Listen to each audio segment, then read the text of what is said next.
What's up, guys? I am making a goat bottle.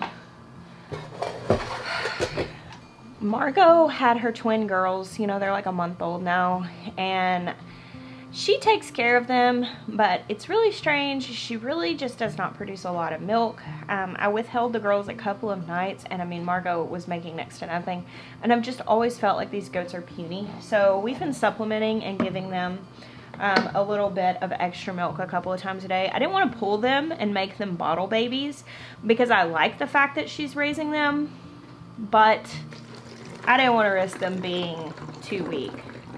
So, I mean, we're really not giving them very much, just like a few ounces each a couple times a day. One of the things that I like to do with goats is, if I'm going to allow the babies to be dam raised, which is letting their mom raise them, is that from when they're really little, especially whenever I start separating them at night, is that sometimes I'll just take the milk that I just milked while it's still warm, and I will put some in a bottle, and I will just bottle feed a little bit to the dam raised babies. I'm not really doing that to give them nourishment. I'm not letting them drink a whole lot. You don't want to overfeed them. They can get something called milk scours. But I am making them familiar with a bottle as a place to get milk. And I do it first thing in the morning when they've been separated from their moms all night.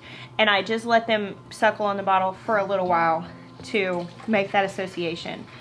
Because one of my first does to ever kid on my farm died of milk fever when her babies were about a month old, and they'd never had a bottle before. They'd never really been handled before. And one of them, it was twin bucklings, one of them would not take a bottle. He refused. He grit his teeth. He fought. He would not take a bottle. And I ended up having to tube feed him, and I ended up giving him to a more experienced goat keeper. This was very early on in goat keeping for me. And I was so distressed and worried that this baby was gonna starve to death while I was constantly trying to feed him. And he ended up growing up and being healthy and being a herd sire for this family that was able to regularly tube feed him until he would start eating. Now, I prefer dam raising, allowing the mamas to take care of their babies. I think it makes for better moms in the next generation because they were raised by a mom instead of raised by a bottle. And it's just a heck of a lot easier. Whenever you have a bottle baby animal, you have got to be there no matter what. By training them to a bottle, even though they're being raised by their moms, they get handled more, so you're not dealing with a wildling when they're 2 years old and they're having babies for the first time. And then also, if something were to happen, which you hope it doesn't, but it could, you won't have a situation like I had where it was extremely stressful and a baby that absolutely would not suck from a bottle. So I'm actually getting my morning chores done, and I'm getting ready to leave the house. I'm heading over to my friend Jill's house today. She and I have been working on this course together, but it will be available for purchase after it's over, which April 1st is the last day of the live course. And I'm heading to her house today to work on some content and take some things over there. And I figured I would take you guys with me because she's got a pretty cool little farm too. She lives about 45 minutes away from me. We were actually friends before either of us did YouTube. And many of you have met her here on my channel before. They farm sit for us sometimes whenever we go out of town. But let's head on. Now I've got my morning chores done and I got everything set up that the kids can take over the rest. Oh, hey, before I go, let's talk about this. Today, my book is out. It is actually available for purchase. It's no longer pre-order. All the pre-orders are being shipped. Many people are going to be getting them today. People have been getting them the last few days and over the course of the next week or two or whatever, just based on distribution where you ordered them from. But yeah, it's out. It's available at a lot of different stores. I know Amazon and Barnes & Noble and Target online. I think Book Depository is another one. I'll put the link down below to my page, my profile on my publisher's page, which lists like Canadian retailers, Australian retailers, like if you're in different countries, it can show you. And it's also available through many indie bookstores. The response to this has been so precious. I told Jeremiah this morning, I was up like in the middle of the night and like just so excited I could hardly sleep. And I told Jeremiah that I almost feel like emotionally exhausted from what a high this has been. Like, it's just been so good. The incredible outpouring of love from you guys through media and tagging me and stuff, and your excitement that you've shared with me and the encouraging words has been so precious, overwhelmingly good. And the reviews are starting to come in if you have purchased the book, and if you know, once you get through it, if you wouldn't mind going and leaving a review through the retailer where you purchased it or goodreads.com, that really helps, because while I have my YouTube channel and you guys know me and you guys have ordered because you know me, this is actually going to be put in front of a lot of people who don't know us through YouTube. So being able to know that it has a lot of good information and kind of what to expect really helps. So thank you for those of you who have ordered so far. Thank you for those of you who have tagged me and shared and helped me in making this such an incredible success. What an honor this has been. Truly a bucket list dream for me. I can't even describe it. I know that I've already cried in front of all you guys opening it, but I just cannot even describe what a joy and an honor this has been. And I'm very excited for all the books in the future, but I'm so proud that the first one was sharing my heart for the garden and equipping people to get back to it. All right, really, now let's go to Jill's house. It is crazy how resilient. I know. I was talking about that the other day. I was like, man, I have worried so much about the rules in the past, and like my garden survived -5. What is up, guys? I am here with Jill at her house. Oh, wrong way. Yes. I'm trying to lighten it up. I'm talking to. And we are actually working on something kind of cool. 50 of you will be excited about this. The rest will probably be like, man. So we're running our gardening course. It's live, I mentioned that earlier. And we had 50 VIP slots where we did like a swag bag. And some of the stuff that's in this bag is exclusive, and I'm actually not gonna show you guys what's all in it because I'm relishing the idea of our 50 VIP students getting their bag and it being kind of like a surprise for them. However, there's one thing I'm gonna show you which is cool that I'm packaging right now. You might remember these because we partnered with Clyde from Clyde's Garden Planter last year to provide these. And this year we've actually taken that to a next level, and we have these cool garden planter charts that you just slide to your average last frost date, and it tells you when to plant things and a ton of other information. I'll go more into depth on these in another video.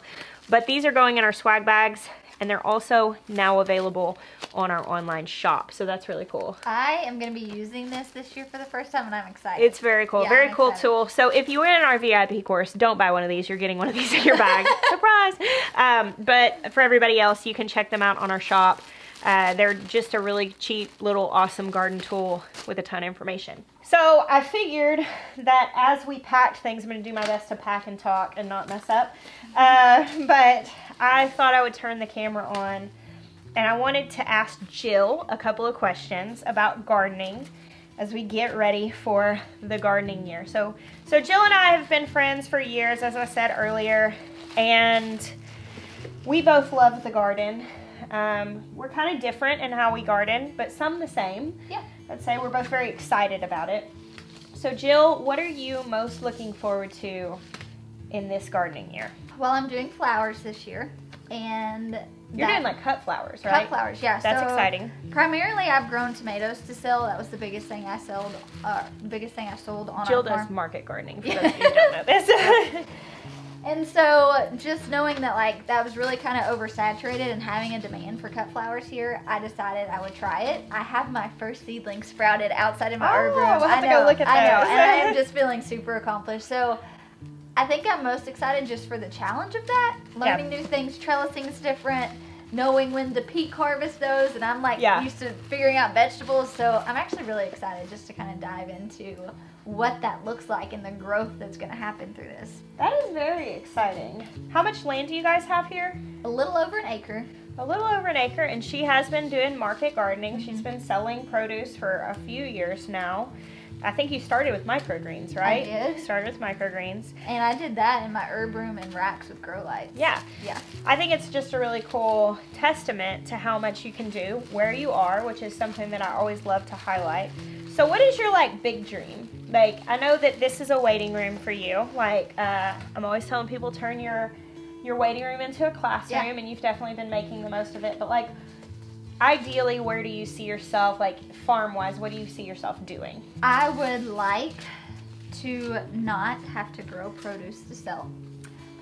There is a ministry in our town, well, not our current town, a town like where we go to church at, that Nathan, my husband, is really involved in, and it is a recovery ranch for men, whether they're, you know, addicts or whatever that looks like, and they go there and they spend time and they get well and they get to know Jesus. And I would love to be at a place where we had so much land and food that we didn't need, that we grew food, and let these guys come out and do community service and just really have that therapy from the garden and learn something and use our space as a ministry at that point to just donate food to homeless shelters and just grow for fun again. And I love what I do, but not having the pressure of having to sell it. Have enough space to where it's like I've got enough for me, and then I can just like give it away and like bless the community. I just think that would be really awesome. That is a worthy goal. I think that's amazing. Well, I hope that works out for you guys. Me too. For those of you who have never checked Jill and Nathan out,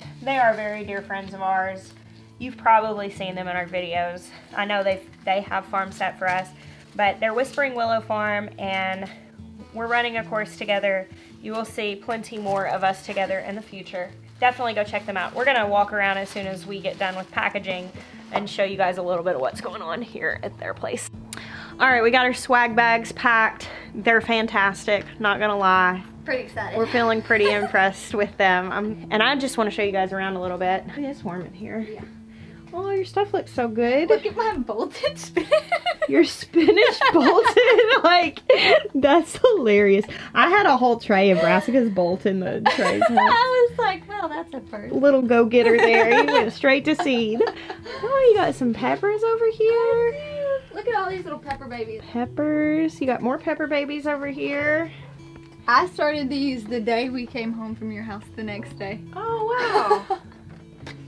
Well, everything looks good. Oh, here's your little tomato babies. Hello. Nice. Man, I can't believe this all bolted. That's so funny. I know. I kept it on like the highest setting in the heater though. Yeah. Because I was just worried with the weather we were getting and it just got too hot. So some of you who live in short seasons may really struggle with growing frost tender things because you don't have a long enough growing season. Here in the South, we often struggle with growing cold hardy things because like here Jill's spinach went to seed because it's so warm in this room. What is it, like 85 or so in here? It's hot in here. And it's not, I mean, her house is not hot, but it's so much glass in here, and it's not hot outside, but the sun just makes it really warm. Well, your stuff looks really good. Thanks. I'm excited. I started, these are yours. They haven't come up yet. I took these from your garden. Your yellow marigolds. Yeah. Mm-hmm. That's cool. That's exciting. It all looks good. I'm so excited. Oh, there's the girls playing outside. So you're moving all of your starts out here when they get bigger? Yeah. Oh, I like that big door. Probably in a week or two, honestly. Oh, it's warm in here. Over 80, 82. This is my first time seeing your greenhouse. I really like it. Don't even. So I love these tables. They're really cool. They actually will fold up. Oh, cool. And when I don't need them for seed sorting space, we'll fold them up and tie them up, and then I'm going to plant in ground. Cool. That's really cool. And then just pull them back down when I need the space again for seeds. Very cool. Are you going to put shade cloth on this in the Yes. summer? Mm-hmm. Yeah. Awesome. I like it a lot. How'd it do in the snow? Amazing. So since it's pivoted up here, it all just fell off. I didn't have to, like one time I came out here and like barely banged. Yeah. But yeah, I mean, it did great. And then it piled up, so it insulated it even more. Yeah, that's really cool. Yeah. It's very nice. I like this. I know. That's cool. I need to put like stickers on it. Yeah. Jill it up.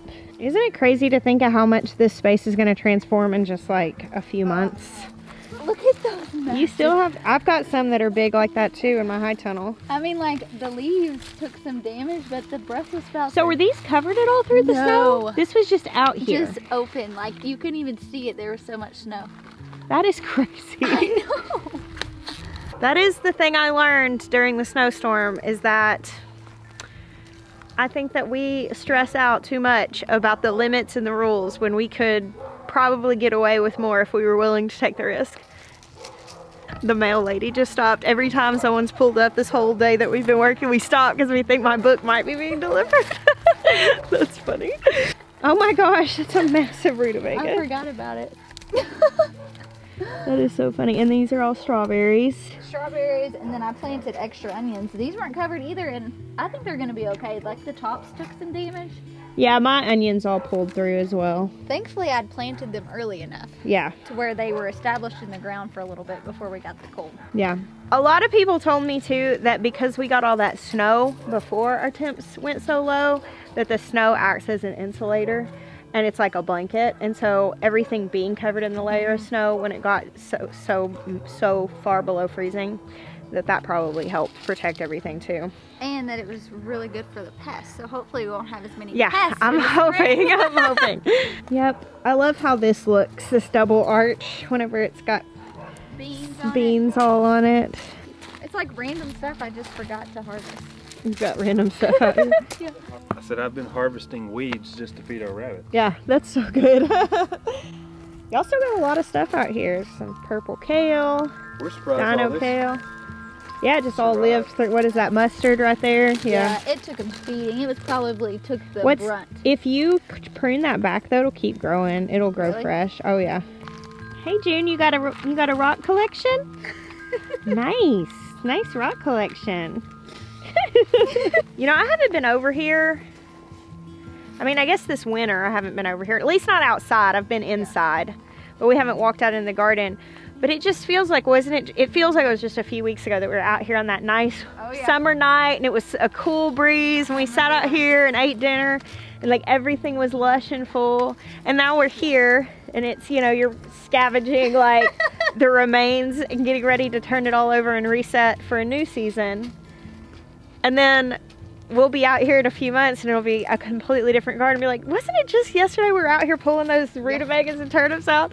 It's crazy. The garden season, you know, it really is encouraging that whenever you're in a place that you're exhausted from the work of the summer or you're aching for the green to come back in winter, just wait a little while. It always comes back around. It is crazy what a transformation it makes in the spring. Two totally different places. Oh, absolutely. In just a few months. Oh yeah. Like it's March. Yeah. That means in 2 or 3 months, this is gonna be just full of life. So exciting. So good. You gonna carry it? This little child has grown up in the garden. Well, I've said bye to my friends. I'm gonna head on home, get back to my family so I can cook dinner. It was a productive and fun work day, a beautiful book release day. Thank you again for all of the support today. My social media has been flooded with affirmation and kindness. I cannot thank you enough. I appreciate you guys more than I can say. I bless you. Until next time.